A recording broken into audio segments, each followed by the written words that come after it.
मैं चला गया जाफर इलाही की जो आपने लुक क्रिएट की है। सो फिर उससे से मेरे दिमाग में आया कि जैसे फर्क में हम देख रहे हैं ये गुच्ची, ये प्राडा, ये एलवी, ये क्या सीन है? क्योंकि wardrobe is something close to my heart a lot, क्योंकि जब से मैंने शो करना शुरू मुझे भी बड़ा शौक है और मैं बल्कि मजाक में कह भी रहा था उस दिन एहसन भाई को, मैंने कहा मैंने अपनी ज़िंदगी की कमाई लगा दी आपके ड्रामे पे। तो कह रहे थे क्या मतलब? मैंने कहा यार मतलब जो जो कोने खाचे में पड़ी होती हैं, obviously this is all your own stuff. हाँ बिल्कुल, आपके अपने अच्छा मैं कोई भी ड्रामा होता है मैं अपने कपड़े खुद बनाता हूँ। हुक में भी मैं हम बैठते हैं जब स्टाइलिंग होती है तो मैं कहता हूँ लेट मी डू इट, मैं खुद करूँगा। ये तो टिप्स देंगे तो बजट बहुत आउट लेके जाने वाली बात है। अगर आप हाँ मैं बहुत पैसे लगाता हूँ, मतलब नहीं जो ऑब्वियसली फिर आप पैसे लेते भी उसी हिसाब से होंगे ना। अल्लाह का शुक्र है, लेकिन ये है कि मैं स्टाइलिंग खुद करता हूँ कि नहीं यार मैं एक पैटर्न बनाऊंगा, इस पैटर्न को लेके चलूंगा। ये नहीं कि एक सीन में ओवरकोट पहना हुआ है, अगले में आपने डबल प्रेस पहना हुआ है, फिर आपने एक कंट्रास्ट पहना हुआ है, फिर आपने एक अजीब सी जैकेट पहनी हुई है।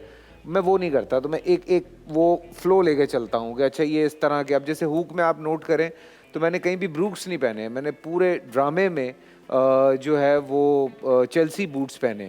मैंने कहा मैंने लुक ही ये रखी, लोगों ने समझ नहीं आनी है गल की थी। हाँ तो मैंने कहा मैं सूट्स के नीचे चेल्सी पहनूंगा, ये मेरा दिल कर रहा है। चेल्सी वो जो लॉन्ग बूट्स होते हैं, तो मैंने कहा मैं ये पहनूंगा। मुझे लगता है कि जाफर इलाही ऐसा होगा, गले में चेन पहनेगा, वो जरा गिरेबान खुला रखेगा, जरा बॉडी अपनी ज्यादा शो ऑफ करेगा। हाँ ना, जरा मतलब क्यों नहीं यार, है तो दिखाए ना। तो फर्क में जैसे उसको एक फर्क में थोड़ा सा बाबा जी टाइप बना दिया। जरा मैंने उसको अमीर अब्बू जो होते हैं, ग्रे है, अमीर अब्बू रखा है उसको। तो मैंने कहा जरा किसका अमीर अब्बू किसका? ऐसे मैंने नाम उस कैरेक्टर का नाम रखा हुआ है अमीर अब्बू। एक तो बेटी है ना उसकी, एक बीवी है, लेकिन वो वैसे भी अब्बू लगता है वो कभी कभी। हाँ तो वो मैंने रखा हुआ है ना, उस कैरेक्टर का नाम ही मैंने अमीर अब्बू रखा हुआ है। अमीर अब्बू है।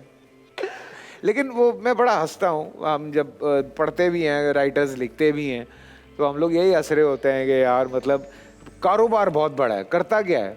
क्या करता है? बस वो दफ्तर जाता है। और मैंने ये भी नोटिस किया जब से उसने आरिफ भाई को निकाला, गाड़ी खुद चला रहा है वो।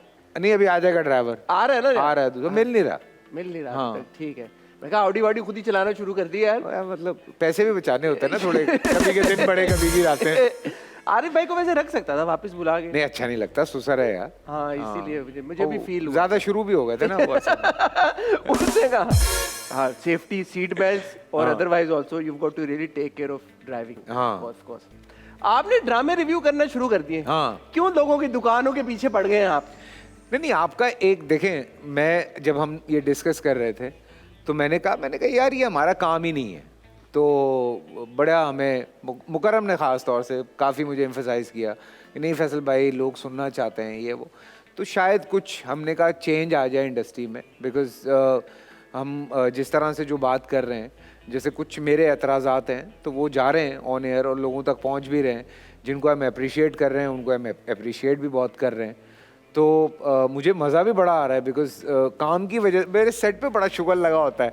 मैं वो पकड़ के बैठा होता हूँ, मैं ड्रामे देख रहा होता हूँ, सारे हंस रहे होते हैं सेट के ऊपर के यार फैसल भाई को ना ड्रामे देखने पड़ रहे हैं। मैंने कहा नहीं पैसे मिलते हैं बेटा, ये मसला नहीं है। लेकिन फिर भी कभी कभी कुछ ड्रामे देख के बड़ी चीखें निकल जाती हैं, लेकिन कुछ ड्रामे मैंने बहुत इंजॉय किए हैं। लेकिन ये कॉन्फ्लिक्ट नहीं है कि यार आप खुद इतने बड़े एक्टर हैं, आप खुद ड्रामों में आ रहे हैं, आपका खुद का काम रिव्यू होता है। हाँ। अब आप दूसरों का काम रिव्यू कर रहे हैं। हाथ मिलाएं, हमारी बात में ऑथेंटिसिटी ज्यादा है।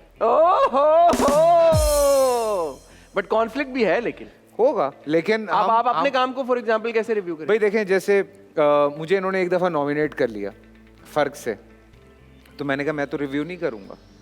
तो इन्होंने कहा फिर? मैंने कहा आप किसी से भी करवाएं। तो हमने साकिब से रिव्यू करवाया, हमने बाहर एक हायर किया।